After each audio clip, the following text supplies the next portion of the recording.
ছোটবেলাকার শুনতাম যে পর কখনোই আপন হয় না আর আপন কখনো পর হয় না, কিন্তু এখন সেটা বুঝতে পারছি কথাটা বাস্তব। যার জন্যে তুমি তোমার বাপের বাড়ির তোমার সপরিবার আপনজনকে ছেড়ে আসবে, একদিন সেই তোমাকে বুঝিয়ে দিবে যে পর পরেই থাকে, আপন কেউ হয় না। তো হ্যালো এভরিওয়ান, আমি Monika and welcome back to my channel MKS blog. MKS নতুন একটি ব্লগে তোমাদের সবাইকে অনেক ওয়েলকাম জানাচ্ছি। তোমরা সবাই কেমন আছো? আশা করি সবাই খুব ভালো আছো। তো তোমাদের সুস্থতা কামনা করে আজকের দিনটা শুরু করছি। সকালবেলা ঘুম থেকে উঠে বাইরে ছোট ছোট ফুল গাছগুলো দেখতে চলে গেছিলাম। তো দেখলাম যে বেশ ভালোই আছে, গোলাপ ফুলটা কিন্তু বেশ সুন্দর লাগছে, খুব ভালোই বড় হয়েছে আর ভালোই ফুটেছে। তো ওইগুলো দেখে তোমাদেরকে আমার ছোট্ট বাগানে একটা নতুন সদস্য এনেছি সেটাও দেখে দিয়েছি, যেটা হলো সাদা ফুল গাছ।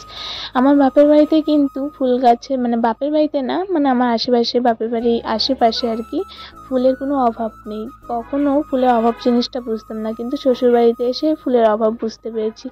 যখন থেকে বুঝতে পারলাম তখন থেকে ছোট ছোট ডাল, ছোট ছোট ফুল গাছের সে আমি লাগাতে শুরু করি। তো গাছগুলো বেশ ভালোই হচ্ছে। তো গোলাপ ফুলটা সবার কাছে শুনেছি গোলাপ ফুলের ডাল লাগালে নাকি ফুল ফোটে না, কিন্তু তোমাদের বলতে পারো যে ভগবানের কৃপায় কিন্তু আমার যেই ডালটা লাগিয়েছি সেটার মধ্যে বেশ ভালোই ফুল ফুটেছে। তো এইদিকে দেখো, আমি কিন্তু দুয়ারটা ঝাড় দিয়ে রাস্তাটা ঝাড় দিতে চলে এসেছি। এখন রাস্তাটা কয়েকদিন ধরে বৃষ্টির কারণে রাস্তাটা ঝাড় দিতে পারছিলাম না, কাদা প্যাচপ্যাচায় হয়েছিল। তো রাস্তাটা ঝাড় দিয়ে চলে এসেছি, আর ওইদিকে কিন্তু বাবা মুখ ধুয়ে চলে এসেছে। আজ সকাল যেহেতু উঠতে দেরি হয়েছে, দেরি বলতে প্রতিদিন আমি 7টা সাড়ে 7টার দিকে উঠি, সেই তুলনায় আজকে তাড়াতাড়ি উঠেছি। আর বাবা যেহেতু আগে আগে উঠে পড়েছে সেজন্যই তাড়াতাড়ি ওঠা হয়েছে, নয়তো আরও দেরি হতো। আর এদিকে দেখো, আগের দিন না সমস্ত জামা কাপড় ধুয়ে রেখেছিলাম। ঘরে সব কিছুই বারণ তো বলেছি না তোমাদের আগের ব্লগে, তো সেই কারণে খালি জলেই জামা কাপড়গুলো ধুয়ে রেখেছিলাম, কিন্তু বৃষ্টির কারণে রোদ্রে দিতে পারিনি বা বাইরে ঝরা দিতে পারিনি। তো বাথরুমে কোনো রকম মেলে রেখে দিয়েছিলাম, ওভাবেই জল ঝরে গেছিলো।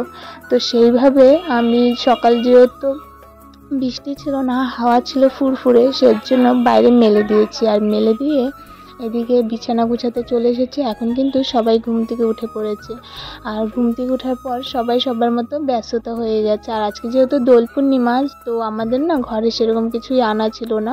তো বাবা বাজার যাবে, ছোটো নাটকা এসেছে, তো ছোটো নাটকাই বাজার করবে। তো সকাল সকাল বাবা আর ছোটো নাটকা চলে গেল বাজারে, তার সঙ্গে কিন্তু মাম্মামকেও নিয়ে গেছে। ওরা কিন্তু গাড়ি নিয়ে যাবে বলে গাড়ির টায়ারে নাকি হাওয়া ছিল না, সেজন্যে ছোট নাটকার বাবা গেছিল গাড়ির টায়ারটা হাওয়া করতে। আর ওইদিকে মাম্মাম যাবে, প্রচণ্ড জিদ ধরেছে বাজার যাবে বলে, তো সেজন্য ওকে রেডি করিয়ে বাইরে বসিয়ে রেখে এসেছিলাম। আর আমি বিছানা গুছাচ্ছিলাম, আর বারবার কিন্তু আমি উঁকি মেরে দেখছিলাম। আর এইদিকে দেখো, ওরা কিন্তু বাজারে চলে গেছে। আর এইদিকে দেখো, আমি কিন্তু এক এক করে ওই বিছানাটা গুছিয়ে এসেছি, এখন এই বিছানাটাও গুছিয়ে নিচ্ছি। বাবা প্রত্যেকটা দিন বাবার মতো করে বিছানাটা গুছিয়ে রাখে, কিন্তু আমার যখন যখন ভালো লাগে না বিছানা গুছানোটা, তখন কিন্তু আমি গুছিয়ে নিই। আর এইদিকে দেখো, ওই বিছানাটা গুছিয়ে সমস্ত কাজকর্ম সেরে স্নানটাও সেরে নিয়েছি। আজকে যেহেতু দোল পূর্ণিমা, ঠাকুরের পায়ে আবির ছোঁয়াবো, সেজন্যে আর কি শাড়ি পরেছি। তো দেখো, আমি কিন্তু একদম সুতির একটা ফেরফেরা শাড়ি পরেছি। আমার না বেশ শাড়ি পরতে ভালো লাগে, কিন্তু শাড়ি পরে কাজ করাটা আমার দ্বারা হয় না। যাই হোক, এদিকে এখন সিঁদুরটা পরে নিব, সিঁদুরটা পরে যাব রান্নাঘরে, যেহেতু ওরা এখনো আসেনি। তো রান্নাঘরে গিয়ে আগে চাটা করে নিব, চা আর মামামের দুধটা বানিয়ে রাখবো, যেহেতু মামামও কিছু খেয়ে জানি আর ওরাও কিছু খেয়ে জানি, সেজন্যে।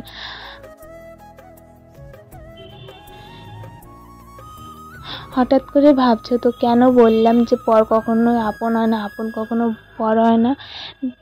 বিয়ের পর মেয়েদের জীবনটা আলাদাই হয়ে যায়, আলাদা একটা পরিবেশ, আলাদা একটা মানুষ, একটা অন্যরকম মানুষ, অন্যরকম একটা ফিলিংস।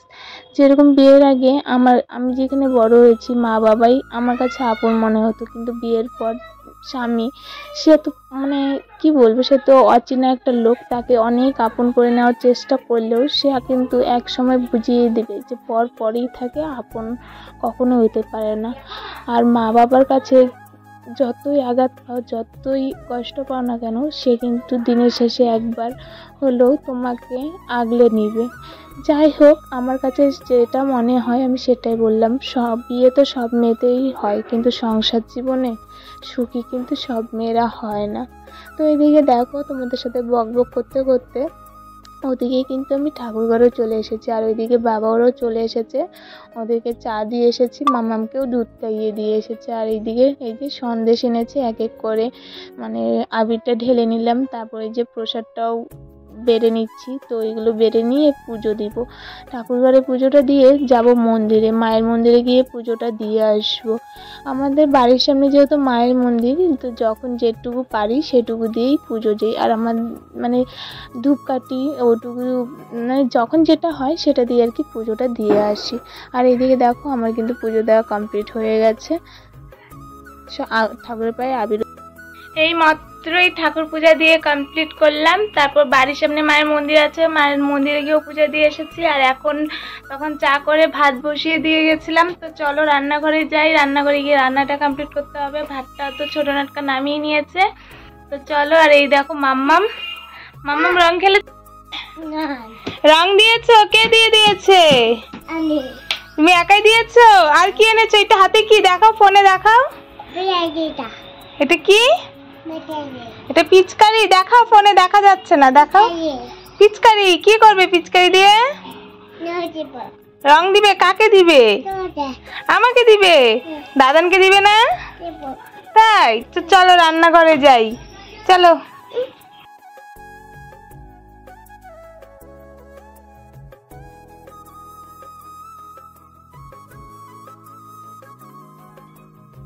সকালবেলা এখনো সকাল থেকে কিছু খাইনি, উপোস ছিলাম। তো এখন আমি চাটা গরম করে চা খেয়ে নিব। চা খেয়ে তারপর রান্নাটা কমপ্লিট করবো। আর ওই যে ওইদিকে মাম্মাম কিছু বলবে?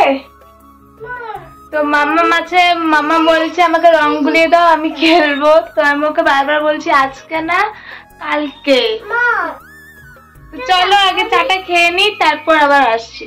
সংসারে সমস্ত কিছু বারন্তর মধ্যে ছোট নাটকা আসলো। আর আসার পর ওই যে ও গিয়ে আজকে বাজার করলো, বাজারের থেকে তেল নিয়ে এসেছে। তেলটাও ঢেলে রেখেছে, সেটা শেয়ার করতে পারিনি। তো সাপ ছিল না, তারপর শুকনো লঙ্কা ছিল না, ডাল ছিল না, এগুলোই নিয়ে এসেছে। আর এইদিকে দেখো, কালকে বাসি সবজি ছিল, সেটাও তোমাদের সাথে শেয়ার করলাম। আর এই এখন কিন্তু দুপুরবেলা, আমার যেহেতু পুজো টুজো দেওয়া কমপ্লিট হয়ে গেছে। আর এখন মামাকে ছায়ান করে দিয়েছে। আর এদিকে জেঠিমা ওরা ভোগ দিয়েছিল, তার থেকে খিচুড়ি প্রসাদ দিয়ে গেছিলো, সেটাও খেয়ে নিয়েছি।